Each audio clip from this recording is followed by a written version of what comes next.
ನಾನು ಕೊಡಲ್ಲ, ಹಾ, ನೀನು ಹಾ. ಕೊಡ್ತೀಯಾ ಹಾ, ಹಿಂಗೆ ಹಂಗೆ ಅದರಿಂದ ಕಮ್ಮಿ ಆಗ್ತಾ ಇದೆ. ಯಾಕಂದ್ರೆ ಇದು ಪರಂಪರೆಯಿಂದ ಬಂದಿರುವಂತ ಚಳವಳಿ ಇದು. ಅದರಿಂದನೇ ನಾವು ಈ ಜೀವಾದಿ ಸಾಕ್ತಾರೆ. ಈಗ ಈಗ ನಿಮ್ ತಾತ ಆಗಿರ್ಬೋದು, ನಮ್ಮ ತಂದೆ ಆಗಿರ್ಬೋದು, ಎಲ್ಲರೂ ಈ ತಳಿಯಿಂದಾನೇ ವ್ಯವಸಾಯ ಮಾಡಿರೋದು ಅಲ್ವಾ. ಆಧುನಿಕತೆ ಮಧ್ಯದಲ್ಲಿ ಬಂದಿರೋದು, ಆಧುನಿಕತೆ ಟ್ರ್ಯಾಕ್ಟರ್ ಮಧ್ಯದಲ್ಲಿ ಬಂದಿರೋದು ಅಲ್ವಾ. ಆಧುನಿಕತೆನ ಒಪ್ಕೊಂಡ್ರು ಈ ಪರಂಪರೆ ಬಂದಿರುವಂತ ತಳಿಯನ್ನ ಉಳಿಸ್ಕೋಬೇಕು ಅಲ್ವಾ. ಯಾಕಂದ್ರೆ ಈಗ ಟ್ರ್ಯಾಕ್ಟರ್ ಬಂದು ಸಹ ಈಗ ಕುಂಟೆ ಕೂರಿಗೆ ಹಲವೆ ಎಲ್ಲ ಬೇಕೇ ಬೇಕಲ್ಲ ಅಲ್ವಾ ಅಲ್ವಾ. ಮನೆ ಮುಂದೆ ದನ ಇದೆ.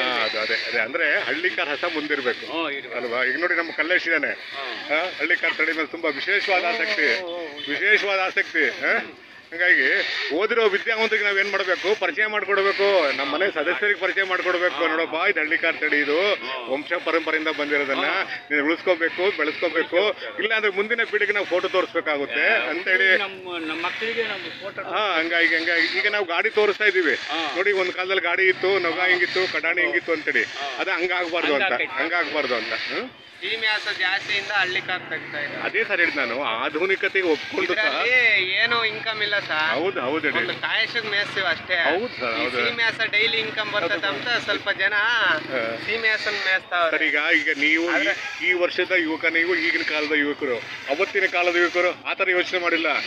ಅದೇ ಸರ್, ಆತರ ಯೋಚನೆ ಮಾಡಿಲ್ಲ. ಈಗಿನ ಕಾಲದಲ್ಲಿ ಮಾಡ್ತೀವಿ, ಯೋಚನೆ ಮಾಡ್ತೀವಿ. ಆಗಿನ ಕಾಲದಲ್ಲಿ ನಾವು ಸಮೇತ ಇವಾಗ ಏನಾದ್ರು ಡಿಗ್ರಿ ಫೇಲ್ ಆದ್ವು ಅನ್ಕೋ, ಇವು ಯಾರು ಆಯಕ್ ಬರ್ತವೆ ಸ್ವಲ್ಪ ಏಜ್ ಆದ್ಮೇಲೆ ಅಂತ ಭಯ ಬೀಳ್ತೀವಿ. ಅದ್ರಿಂದ ಸೀಮೆಹಾಸ ಆದ್ರೆ ಆಯಲ್ಲ, ಏನಿಲ್ಲ, ಡೈಲಿ ಇನ್ಕಮ್ ಸ್ವಲ್ಪ ಜನ ಔಟ್ರ ಮೇಲೆ ಮಾಡ್ತಾವ್ರೆ. ಆಧುನಿಕತೆನ ಒಪ್ಕೊಂಡು ಸಹ ನಾವು ವಂಶ ಪರಂಪರೆಯಿಂದ ಬಂದಿರೋದನ್ನ ಉಳಿಸ್ಕೋಬೇಕು ನಾವು. ಈಗ ನೇಗ್ಲು ಬಿಡಕ್ಕಾಗುತ್ತಾ, ಕುಂಟೆ ಬಿಡಕ್ಕಾಗುತ್ತಾ? ಎಷ್ಟೇ ಟ್ರ್ಯಾಕ್ಟರ್ ನಲ್ಲಿ ಬೇಸಾಯ ಅದೇ ಸಾಲು ಹೊಡಿಯಕ್ಕಾಗ್ಲಿ ಇನ್ನೊಂದಕ್ಕಾಗ್ಲಿ ಬೇಕು. ಈಗ ನಿಮ್ ತಂದೆಯವರು ನನ್ನ ತಂದೆಯವರು ಅವತ್ತಿನ ಕಾಲದಲ್ಲಿ ಈ ರೀತಿ ಯೋಚನೆ ಮಾಡಿದ್ರೆ ಯಾವ್ದು ಇರ್ತಿರ್ಲಿಲ್ಲ ಅಲ್ವಾ. ನಾವು ಬದಲಾದ ಕಾಲಘಟ್ಟದಲ್ಲಿ ಎಷ್ಟೇ ಸೀಮೆಹಾಸ ಕಟ್ಟೋರು ಒಂದು ನಾಟಿ ಹಸು ಮನೆಗೆ ಹಾಲು ಕಟ್ಟಬೇಕು. ತುಂಬಾ ದೊಡ್ಡ ಮಾತದು. ಎಷ್ಟೇ ಹಸ ಇದ್ರು ಒಂದು ನಾಟಿ ಹಸು ಇರ್ಬೇಕು. ಯಾಕಂದ್ರೆ ಸೀಮೆ ಹಸುನಾಲು ಕುಡಿಬಾರ ಸರ್. ಇರ್ಲಿ ಒಂದು ನಾಟಿ ಹಸ ಇದ್ರೆ ಅದ್ರ ಸಂತತಿ ಉತ್ಪತ್ತಿಯಾಗಿ ಹಳ್ಳಿಕಾರ ಉತ್ಪತ್ತಿ ಆಗುತ್ತೆ.